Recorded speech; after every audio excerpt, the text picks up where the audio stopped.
Good morning po. Kumusta po ang lahat? Ito po si Sweetie. Ngayon, kahapon po pala pinagutpitan namin. Ito po bagong hairdo si Sweetie namin. Yan po Sweetie. Nagpagupit po siya kahapon. Kasi daw mainit na eh. Summer na raw. Kaya gusto niya ng summer look na buhok. Yan po. So, kahapon po pinagupitan namin siya. Hapon. Mga bandang hapon, alas 4. Nakita naman po niyo yung uling video ko kahapon. Pinagupit po namin, ayan. So, nakita na talaga yung katawan niya. Ang daming buhok na natanggal sa kanya. Actually, kaya rin naman namin pinagupitan kasi una, kinakamot niya yung buhok niya, nagbubuhol-buhol. So, nag-decide kami na pagupitan siya. Pangalawa, medyo malapit na yung summer para maging okay naman yung ano niya, yung buhok niya. Mainit dito pagka summer. Kaya ayan, mas maganda. Naggupitan siya. Medyo presko na siya. Yan. So yan po si Sweetie namin. Bumata ang mukha niya, parang bata, hindi na 1 year old. Parang 6 months lang siya ngayon, oh. Yan, lalakad po. Yan, tingnan natin doon si Sweetie. Yan. Yan po. Lakad dito. Actually, naka-duty nga po pala siya ngayon. Present siya. Kahapon, absent siya eh. Yan. Po siya. Yan.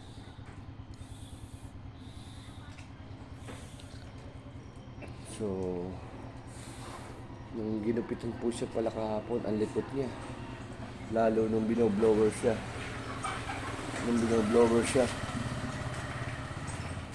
Masyado siyang yung bang tahol ng tahol. Takot na kasi sa pagka binoblower. Yan. So, yun po. Kapitan si Sweetie ngayon. Maayos na yung buhok niya, komportable na siya. Nung nagupitan nga po pala siya, nanibago siya eh. Nanibago. Saan si Sweetie? Nagtago na. Yun po. So, yan, balik-balik po siya. Gusto niya kasi yung ganito. Yung nandito sa namin. Sa,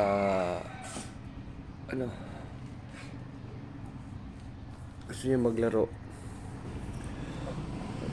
Gusto po niya maglaro ng ganito.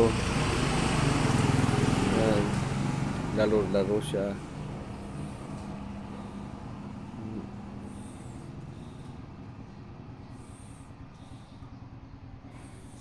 Yan. Sweetie!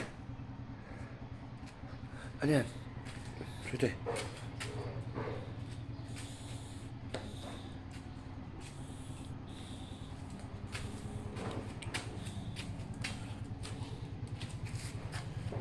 Yan. Kasi yung ganyan, lakad-lakad. Yan po ganyan, lakad-lakad.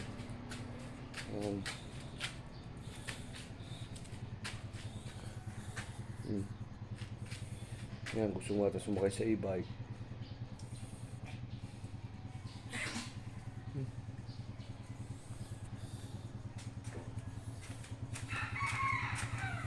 Yan po, yan, may hinahanap. Yan, pumunta doon. Yan, balik ulit. Yan. Yan po siya.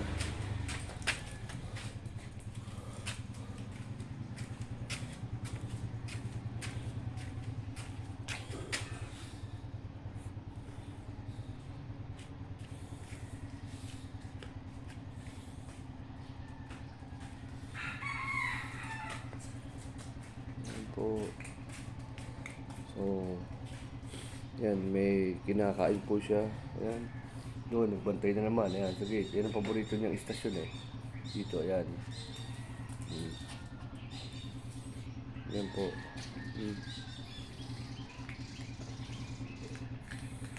Yan po, sweetie. Nakaabang sa pintuan ng gate namin. Yan. Magmerienda muna daw siya. Oo. Nagutom eh. Kalalakad.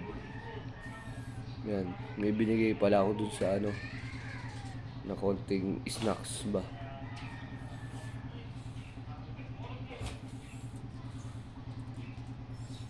Yan.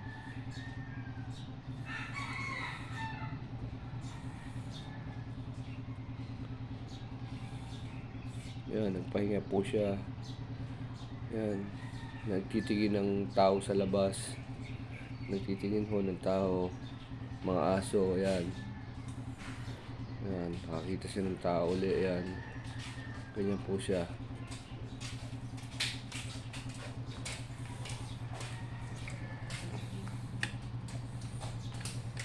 Yan. Yung bata, mag-aaral. Sweetie, gusto mo na rin mag-aaral. Next year gusto mo ipasok ka namin sa school. Ha? Sweetie. Sweetie. Yun po, malaki na bawas sa buhok niyo. Nanibago nga kami. Luminis siya. Pero after 2 to 3 months po, hahaba uli ang buhok niya. So sabi nung nagugupit, kailangan gamitan ng conditioner para lumambot ang buhok at laging suklayin. Suklayin daw lagi yung buhok para hindi magbuhol-buhol. So, ganun ang gagawin namin. Tsatsagayin namin suklayin talaga para maging maganda yung buhok niya. Kasi last yung buhok niya actually, madaming buhol. Yun ang kinakamot niya lagi, yung buhol ng buhok. Kamot siya, kamot doon, yun. Kaya naisipan din namin ipagupit. Kasi madami ng buhol, lalo dun sa may ilalim, may gilid. Nakamot niya palagi. Yun. Kaya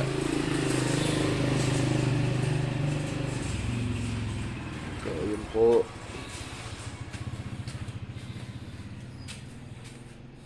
Yan. Naglalakad na naman sweetie. Yan. Lakad dito, lakad doon.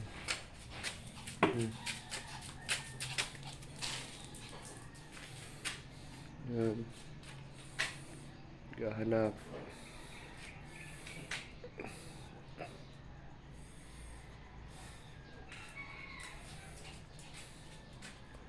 Yan po. Sweetie. Lakad dito, lakad doon. Sabi, hello, good morning, sweetie. Hello. Hello. Sabi mo, sweetie. Sabi mo, good morning. Sabi mo. Sweetie. Sabi mo, good morning po. Good morning. Sweetie. Sweetie, sabi mo, good morning. Suplada naman to. Sweetie. Sweetie. Yan. Sabi mo, good morning. Oh. Oh. Oh, sabi mo, good morning po. Good morning po. Kumusta na po kayo? Sabi mo, sweetie. Sabi mo, sweetie, magandang buhay po. Yan. Yan o.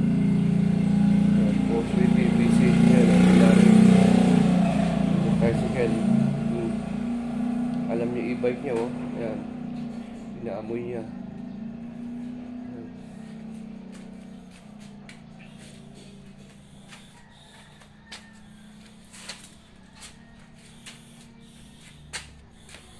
Yan po.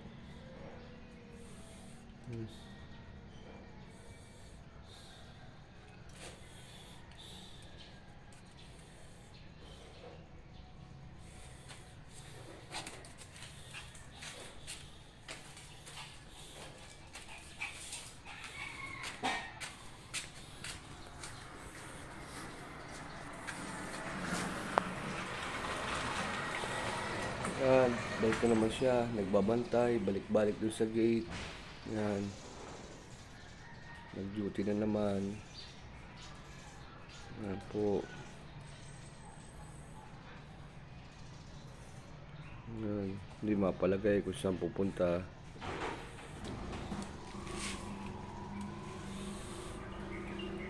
Hmm.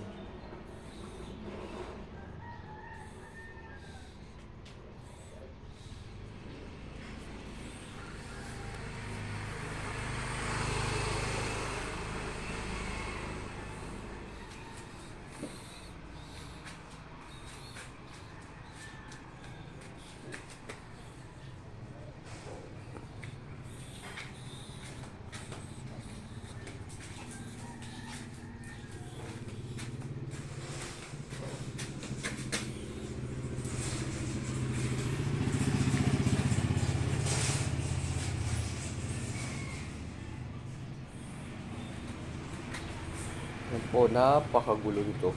Totoo.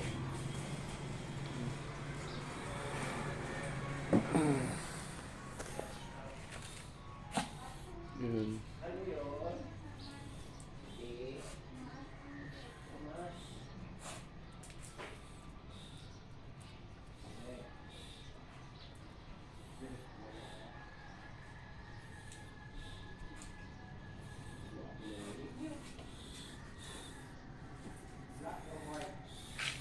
Sabi mo, good morning, Sweetie.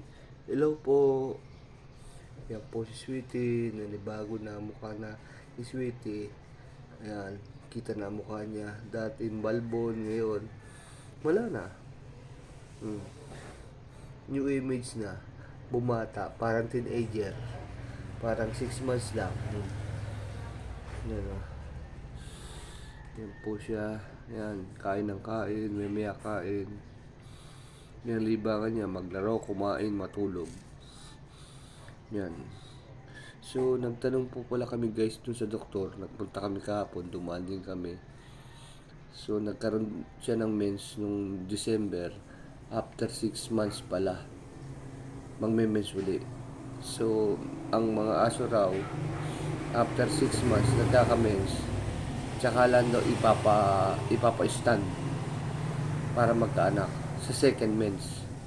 Ganun daw po pala ang procedure para kung gusto talagang magkaanak at mabuntis yung mga aso natin, sa pangalawang mens po dapat natin ipa-stand. Yan po. So, mga June o July, yun po. Juste, pwede nang pa-stand siya uli kung natapos ang mens para magkaanak na siya. Gusto na rin yun ng kalaro kasi mag-isa lang po siya dito sa bahay Yung mga kasama niya dito sa bahay, yung dalawang pusa namin, yung pula tsaka sa puti. Sute, come here. Sute, labas. So,